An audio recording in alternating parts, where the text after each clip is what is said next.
Hey man, there's a side of attraction that most men never tap into, not because it's hidden, but because it's misunderstood.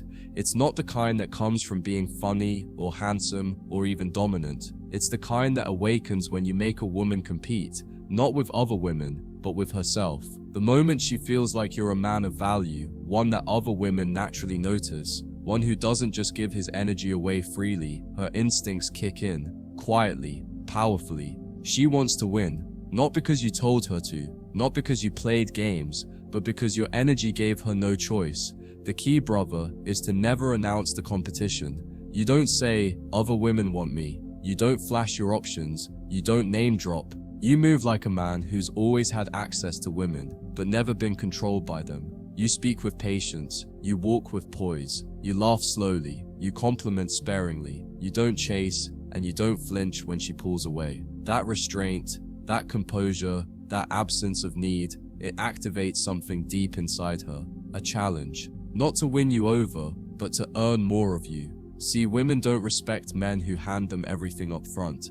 Emotional access, constant attention, predictable validation. That kind of energy may feel sweet at first, but it doesn't last. Because when a woman doesn't have to work for a man's affection, she doesn't value it. But when she senses that your time, your focus, your softness must be earned, that's when she starts showing up in ways you don't even have to ask for.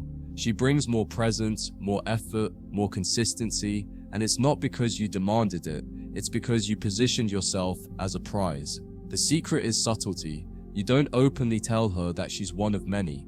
That reeks of insecurity.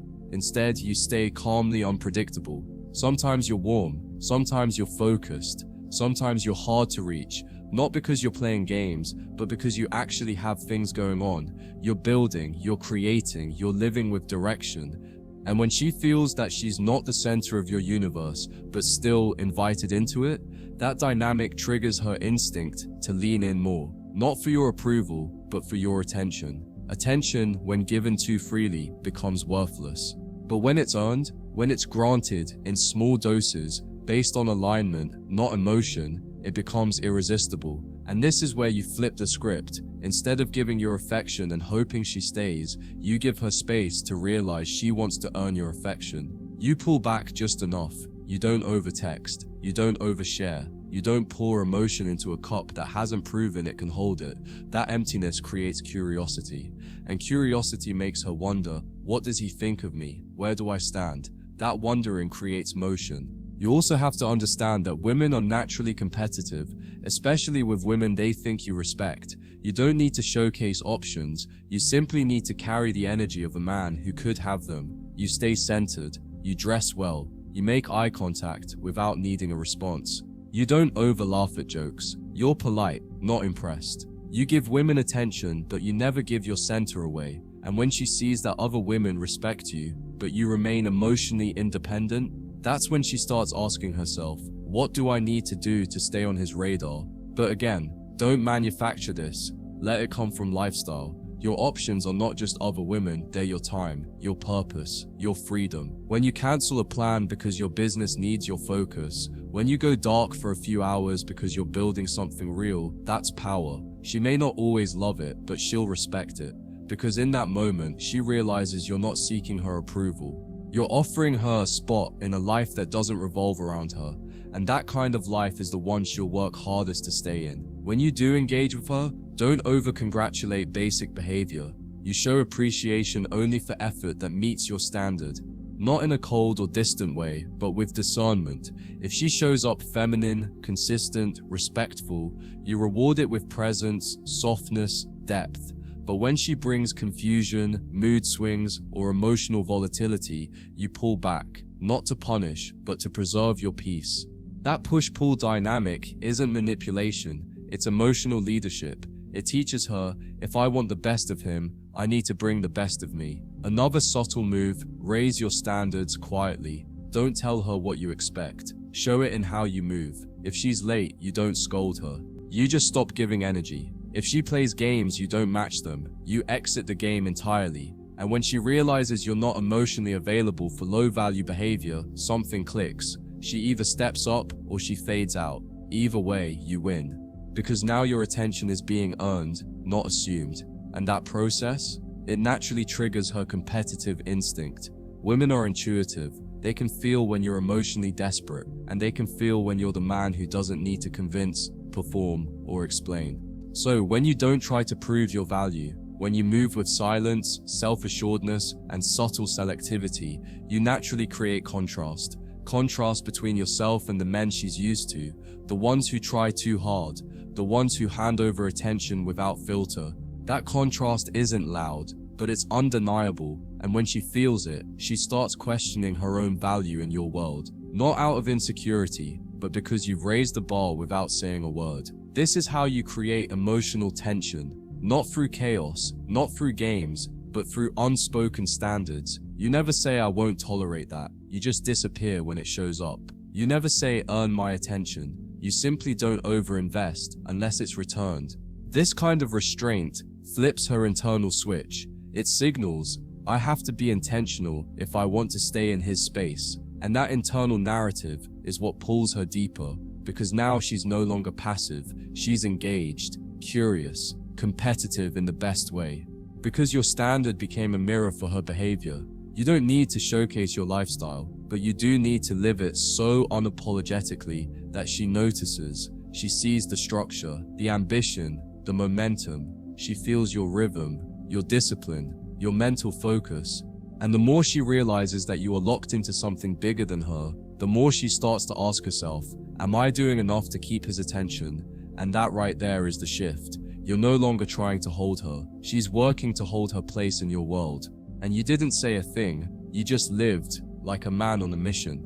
Even in conversation, your ability to hold back details keeps her leaning in. Don't tell her everything. Let her earn more of your mind. Let her sit in the moments between your replies. Let her feel your presence in your silence. Because when you leave room for mystery, she starts pursuing clarity. She starts asking questions. She starts digging, wondering, thinking. That kind of curiosity is a gift, but only if you remain composed enough not to give in too early. Your restraint becomes your attraction. Your silence becomes the thing she competes with most. Another subtle move? Keep moving forward, regardless of her validation. Most men slow down when they get attention. They relax. They start chasing comfort. But the man who keeps building, even while she's watching, he becomes magnetic. Because now she sees that her praise didn't sway you. Her affection didn't distract you. She offered softness, and you appreciated it, but you kept your eye on the horizon. That unwavering commitment to your path, that's what makes her feel like she's not the goal. You are. And that, my brother, is how you trigger her competitive fire without ever lighting the match yourself. When she sees that you treat your emotional energy the same way you treat your time, with structure, with scarcity, and with self-control, she starts showing up more deliberately. She texts with more thought, she dresses with more intention, she plans better, she stops assuming she has you, and that shift, that's what makes her reinvest. Not because she's scared of losing you, but because she's inspired to keep earning you. You've stopped being an option she had and become a presence she respects too much to lose. Don't underestimate the power of calibrated distance, not withdrawal, not passive aggression, just enough space for her to feel the weight of your absence. When you don't respond instantly, when you leave room for her to reflect, you're not punishing her, you're training her to value your rhythm, because now she's operating in your world. She's syncing with your pace, and when that happens, the dynamic has already shifted. She's no longer competing for attention in general. She's competing for access to your calm, to your heart, to your focus. You'll know you've triggered her competitive instinct when she starts asking for reassurance, when she starts checking in more, when she starts putting in effort without being asked, when she starts mirroring your energy because she doesn't want to fall behind. And in that moment, your job isn't to reward her too fast. It's to observe and maintain your standard. Don't drop the bar because she's catching up. Hold it steady. Let her rise. Because if she earns you while you're grounded, she'll keep working to keep you while you grow. This doesn't mean you become cold or emotionally unavailable. It means your softness, your warmth, your emotional access must be earned by her alignment. You're not creating tension through tricks. You're creating tension through truth, through consistent leadership, through emotional regulation, and that's what most women find rare, because they're used to men who give too much too fast. But the man who holds back with intention, who leads with calm presence, who only opens when behavior meets his standards, that man becomes the one she doesn't just desire, he becomes the one she respects. And that, brother, is the foundation for everything else. So remember this, man. You don't trigger her competitive instincts by showing her she could lose you. You trigger them by never needing to keep her in the first place. When you hold your energy like it's valuable, when you lead with consistency, when you let her feel your distance without fear, you stop chasing connection, you start commanding it, not through pressure, not through scarcity, but through the unshakable posture of a man who doesn't give his full self to anyone who hasn't proven she can match it. And that posture, that's what makes her compete, invest, and respect you in a way she never expected to.